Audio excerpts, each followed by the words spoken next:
In Texas, approximately 5% of the population of school-age children has some sort of disability, or as our next guest prefers to say, varying abilities. Please welcome Mina Iskander, president of Soaring Kidz, an organization dedicated to bettering the lives of children and teens with varying abilities. Mina, thank you so much for being here with us today. Thank you for having me. Tell us about Soaring Kidz. How does it start and what is it about? Soaring Kidz is a 501c3 nonprofit organization. We started in 2008. We wanted to serve the special needs population here in Houston. We run sports and recreation programs year-round for kids with disabilities and teens.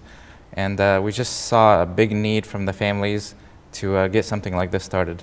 And tell us a little bit about how did you figure out that there's a need? Where did you come from? What's your background? I'm a physical therapist. I'm a pediatric physical therapist. And where I went to school in San Antonio, I volunteered with an organization called Kinetic Kids. And this is where my idea kind of came from. And when I started working here in Houston, I found several organizations, but I didn't find something that does year-round programs. And I saw a big interest from the families, and then that's how the organization got started. So let's talk about those services. I know that they're year-round. What do the kids do? We have several sports programs depending on the seasons. In the fall, we do t-ball. In the spring, we do basketball. Summer, we do swimming and gymnastics.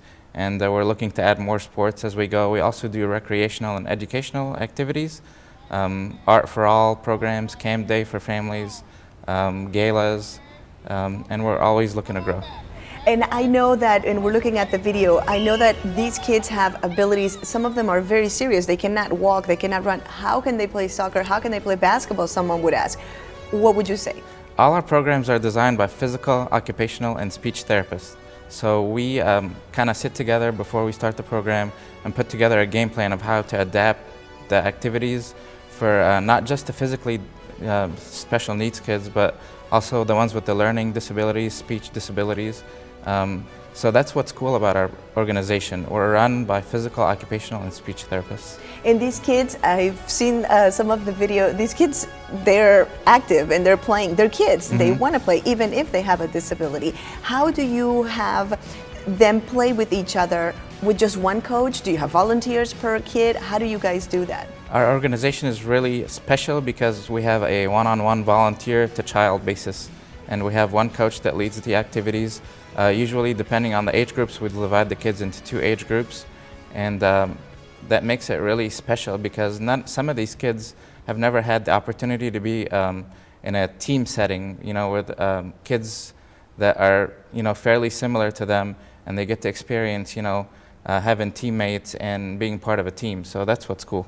And I know that a lot of these volunteers come from your friends, but you're always looking to get more. So how can people from the community that are interested come to you and help out? They can always visit our website, soaringkids.org. It's very up to date as to what programs we're having.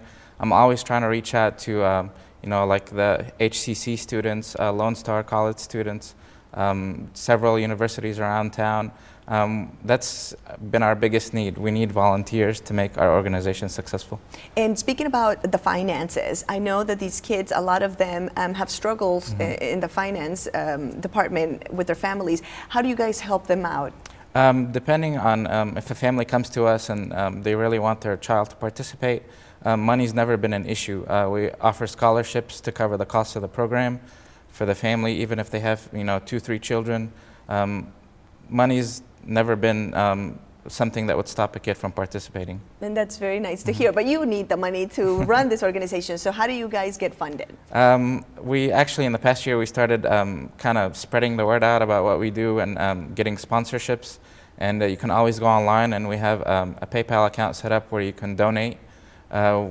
We've been relying on community and families of the kids that we serve to kind of keep us going. All right, very good. So let's give out your information so that everybody can see it. If you would like to volunteer or give a financial contribution, please feel free to visit soaringkids.org or call 832-798-2090. You can speak to them in regards to getting your kid out there on the field, to volunteering. Right now, they do a lot of their programs in the Northwest area, but they're expanding inside the city of Houston as well, and they're willing to go the distance, correct? We'll go anywhere. All right. Pasadena. Thank you, Mina, very much. And we'll be right back.